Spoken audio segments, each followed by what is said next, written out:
joueur de football. Depuis 3 saisons, Paul Pogba a raté, à cause de blessures, 93 matchs manqués. Donc ça veut dire 3 ans plus 4. C'est-à-dire quelqu'un qui arrête le sport de haut niveau pendant 7 ans.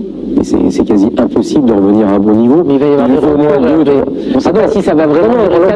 On parlait au cas où la suspension existe. Sinon, il faut faire très attention avec ces histoires. Rappelons-nous l'histoire Sacco, parce que c'est toujours ça que j'ai en tête. Oui, mais parce que sauf qu'Hervé Sacco, il y avait eu cette histoire de dopage, suspicion de dopage. Ça avait traîné, ça avait duré finalement. Il a raté l'Euro. Il avait été innocenté, il a raté l'Euro, mais surtout il a raté le train d'équipe de France qui n'est plus jamais repassé. Non, mais il n'a pas été suspendu 4 ans. Non, mais ça, je veux dire. J'ai bossé sur Sacco, on est en 2016, Mamadou Sacco est contrôlé positif. Conséquence, sa fin de saison avec son club Liverpool de l'époque, donc c'est terminé. Conséquence également, vous l'avez rappelé, pas d'euro pour Mamadou Sacco qui était un cadre des Bleus. Et puis 4 ans plus tard, en 2020, Mamadou Sacco est complètement disculpé. Le test de brûleur de graisse à l'origine de ce contrôle positif utilisé par Mamadou Sacco était bien autorisé.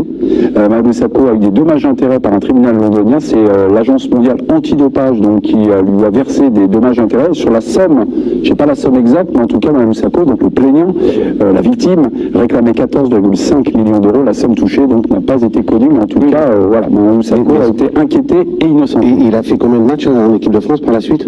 Zéro. Oui. C'est parce que là, la petite nuance, je veux l'apporter là-dessus. Déjà, je veux faire juste une remarque. Pour l'instant, il est suspendu à titre conservatoire. Il faut voir ce que la contre-expertise va donner, parce que sur la testostérone, ça peut être endogène, exogène. Je ne vais pas faire un cours de médecine, je ne suis pas médecin, je ne suis pas là pour ça. Mais le vrai test, c'est quand on va faire un test capillaire, c'est-à-dire par les cheveux, pour voir si c'est quelque chose qui a été pris de façon volontaire, régulière, etc., etc. Donc, il y a toute une procédure. En attendant, il est suspendu à titre conservatoire. Mais moi, où je pense que ça va mettre fin à sa carrière internationale, pratiquement de facto, c'est la jurisprudence. Ah non, mais on ne parlait pas de carrière internationale, on parlait de carrière. Oui, c'est la nuance. Non, mais comme Mamadou Sacco. Non, mais Bernard, vous attaquez pas. Bernard donnait son point de vue par rapport à la situation n'était pas la même. Tu l'as dit, Mamadou Sacco, c'était le héros, effectivement, avec son doublé contre l'Ukraine. C'était le joueur que tu attendais à l'Euro 2016. La Pogba, tu espères le bout des lèvres en 2018 aussi. Comment? Je veux dire, on espère tous, mais c'est de plus en plus compliqué. C'est de moins en moins crédible. De très haut niveau. Et je pense que là, avec cette histoire-là qui va durer pendant des mois, qui va le traîner pendant des mois où il va jouer, pas rejouer, etc., on voit la jurisprudence Mamadou Sacco, qui est revenu après un niveau tout à fait correct. Il avait même été très très loin de revenir en équipe de France quand il manquait un joueur à ce poste en défense centrale à gauche sur les premiers mois à Montpellier. Il n'est jamais revenu en équipe de France parce qu'il a ce truc-là qui lui est resté sur les épaules. Il a été rappelé, il n'a pas joué. Oui, mais il a pas joué de jouer. Oui, mais c'est ce que je suis en train de dire. Il est revenu, il était tout près de revenir, c'est parce qu'il y avait pénurie au poste. Non, mais là, tu vas déjà à l'étape d'après, toi. Oui, on est au courant de rien. On est au courant de rien aujourd'hui. C'est sorti cet après-midi. En Italie, il n'y a rien qui est sorti. On ne sait pas si c'est lui qui. Il n'y a rien en Italie. Il a l'information. Mais il n'y a rien. On ne sait pas s'il a pris lui, si c'était un cadre de dépenses. On ne sait pas si ça vient du club. On ne sait pas dans quel produit il a pris. Donc on ne sait absolument rien pour le moment. Et après 4 ans, qui a fait 4 ans par suspension de jamais? C'est jamais. Si, c'est un. 4 ans. Oui, il y a un joueur du Stade français. Oui, rugby. Bah oui, non, c'est rugby. Bah, si c'est pas du rugby. Au niveau foot, enfin, moi je joue foot, donc j'ai jamais eu 4 ans. J'ai jamais eu 4 ans. En tout cas, le règlement, donc, il pourrait aller jusqu'à 4 ans. Oui, on va aller voir Mélisande Gomez qui nous attend, qui est chez elle, qui est par téléphone. Bonsoir Mélisande. Bonsoir à tous. La suite du feuilleton, c'est quoi? On attend, on guette certainement donc une réaction déjà du clan Pogba. Une défense peut-être, soit ils estiment peut-être avoir été, je sais pas, commis un acte répréhensible ou pas du tout. Est-ce que vous avez pu, vous, chère Mélisande, joindre un peu l'entourage du joueur? Et quel message il fait passer? Je me lance, Mélisande. Ils ont communiqué en fin de soirée, vers 22h30, je ne sais pas si vous avez vu c'était distribué à certains journalistes, j'imagine. Mais Rafaela Pimenta, son agent, a fait une brève mise au point pour dire qu'ils attendaient le résultat de la contre-expertise et que d'ici là, ils ne pourraient rien dire et que la seule chose qui est certaine, c'est que Paul n'a jamais voulu enfreindre les règles. Donc, de plaider déjà la non-intentionnalité, en tout cas, s'il y a eu prise d'un produit contenant de la testostérone, il l'a pas fait volontairement dans le but de se doper, ce qui change beaucoup de choses en matière de suspension. Si vous avez prouver l'intentionnalité du joueur, c'est 4 ans maximum, sinon c'est réduit de moitié à 2 ans. Mélisande, je vous ai présenté comme une spécialiste du football italien et vous l'êtes.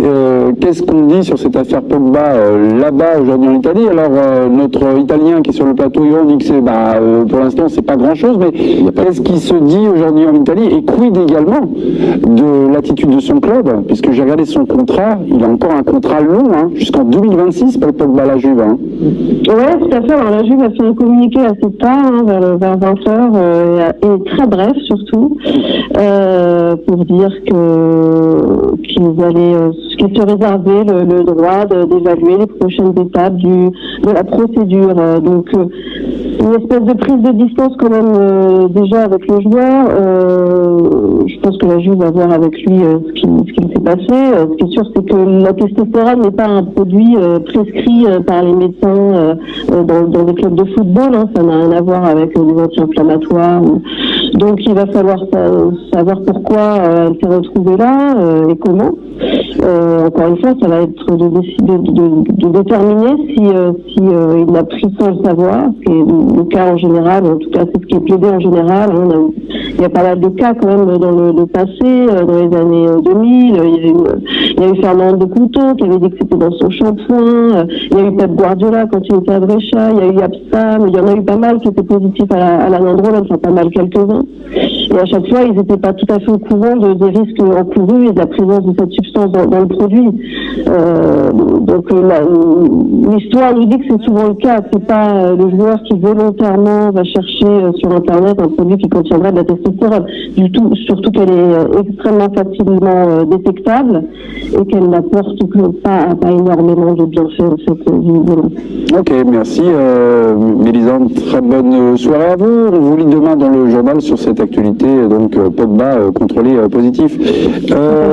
Merci Mélisande, très bonne soirée à vous. Il y a quelques minutes, on a eu un échange sur le plateau en 2019, le joueur du Stade français, je l'avais noté, je retrouve là, c'est André Stassen, il a été contrôlé positif à la testostérone. Il a pris, lui, il a écopé de 4 ans de suspension. Ce que vous a dit Mélisande, moi j'ai fait aussi ma petite enquête sur la testostérone pour les nuls, parce qu'évidemment on débarque dans la radar, on voit cette information, la testostérone, j'étais pas un spécialiste, j'ai lu quelques petites choses, je vous en fais un petit truc, si vous avez des commentaires à apporter sur une petite recherche, vous êtes les bienvenus. Donc la testostérone, est une hormone naturelle qui contribue au bien-être de l'individu, elle est sécrétée par les hommes, je la produis, et d'ailleurs par les femmes, oui, on les produit, les hommes par les testicules, enfin au niveau des testicules, les femmes c'est au niveau des ovaires. Alors pourquoi prendre de la testostérone en plus, puisqu'on en a. Cette testostérone en plus augmente la masse musculaire et garantit une hausse des performances, ce qui est quand même intéressant pour un sportif de niveau. Concrètement, elle protège vos muscles d'éventuelles dégradations. Ces effets se perçoivent par l'amélioration de votre tonicité musculaire, les muscles plus toniques, et l'augmentation de votre endurance à l'effort. Donc en clair, on peut s'entraîner plus fort, plus dur pour passer des caps, chose qu'avec une testostérone naturelle, on ne serait pas capable de faire. Autre chose, la testostérone fait diminuer la masse grasse tout en protégeant les muscles, les os et le cœur. À un taux élevé, elle réduit les graisses cardiovasculaires. Donc ce phénomène agit comme une fonction protectrice du cœur et le rend plus solide. Voilà ce que j'ai retrouvé sur la testostérone. Et puis, je reviendrai un petit peu après. Nous, on parle de Pogba qui a loupé 93 matchs. Et quand on parle de Pogba, il y a un an, il y a une affaire qui avait éclaté, c'est l'affaire donc des maîtres chanteurs avec notamment donc Mathias, son frère, qui nous postait des vidéos, on va dire pathétiques ou incroyables, où il disait, on apprenait que Paul Pogba voulait marabouter donc Kylian Mbappé sur fond de jalousie. Enfin bon, la carrière de Paul Pogba était déjà sur un film. On la regarde vraiment comme ça, vraiment sans affect. Non, ce que je disais tout à l'heure, ça m'attriste de parler de ça, parce que franchement c'est un joueur qu'on adore, en plus une personnalité extravertie, il est sympa, mais depuis cette affaire-là, ça peut plus être le même. C'est-à-dire qu'on a l'impression même que les blessures musculaires, d'une certaine manière, elles résultent aussi de tout ce qui s'est passé. Vous ne pouvez pas être séquestré comme il l'a été, avoir eu tous les ennuis qu'il a eu, sans avoir des conséquences même physiques. Donc aujourd'hui, on se demande, alors c'est pas ça, Bly parlait de l'équipe de France, mais là, c'est même rejouer au football. Moi, j'ai l'impression simplement qu'aujourd'hui, il n'est plus joueur de foot. Malheureusement pas. Il rejoue, c'est terrible. Il rejoue là au football. Oui, mais enfin, il rejoue, il se blesse. Il fait des retours. Oui. C'est pas une grave blessure. Les dernières nouvelles qu'on a données, on pensait que c'était une déchirure. Finalement, bon, c'est... Non, mais c'est pas une grave blessure. Mais ça veut dire que lui-même, qui fait tellement d'efforts pour revenir à haut niveau, on a l'impression qu'il est entraîné comme ça vers la chute, vers la fin de sa carrière footballistique. Parce que là, on est au tout début quand même problème de cette affaire qui peut... Je parlais pour le reste. Oui, hein, qui peut s'arrêter tout de suite aussi, finalement. S'il y a la contre-expertise et qu'elle est en sa faveur, ça sera une énième, effectivement, difficulté dans son retour, mais ça peut juste s'arrêter. Bien sûr. Orion dopage, contrôle positif donc confirmé dans l'après-midi. Le tribunal national italien de l'antidopage donc a confirmé l'information parue ce matin de la Gazzetta dello Sport. Paul Pogba donc a été contrôlé positif à la testostérone en marge du match Juve-Udinese, c'était le 20 août dernier. Conséquence, le joueur 1 est suspendu à titre conservatoire. Le joueur risque gros, 4 ans de suspension. Le joueur a 30 ans. Est-ce trop tôt pour évoquer sa fin de carrière? Mes amis, on en parle comme ça. Est-ce que c'est trop tôt? Oui. Oui. On va attendre quoi alors? Parce que déjà, on va attendre la suite de cette affaire qui est encore une affaire douloureuse, mais il reste qu'il n'a que 30 ans, donc si potentiellement il avait cette suspension qui durait 4 ans, ça serait jusqu'à 34 ans, et il pourrait toujours espérer continuer à jouer. Alors c'est sûr que toutes les nouvelles sont très mauvaises depuis plusieurs années maintenant, mais on peut pas dire qu'un joueur est fini aujourd'hui à 30 ans par rapport à... pendant 4 ans. Il peut toujours continuer à s'entretenir, etc. Tu peux pas dire à 30 ans, Paul Pogba sera plus jamais présent sur un... Alors, ça ne veut pas dire. C'est tout pour le sport d'aujourd'hui. Merci de nous avoir suivis et à la prochaine.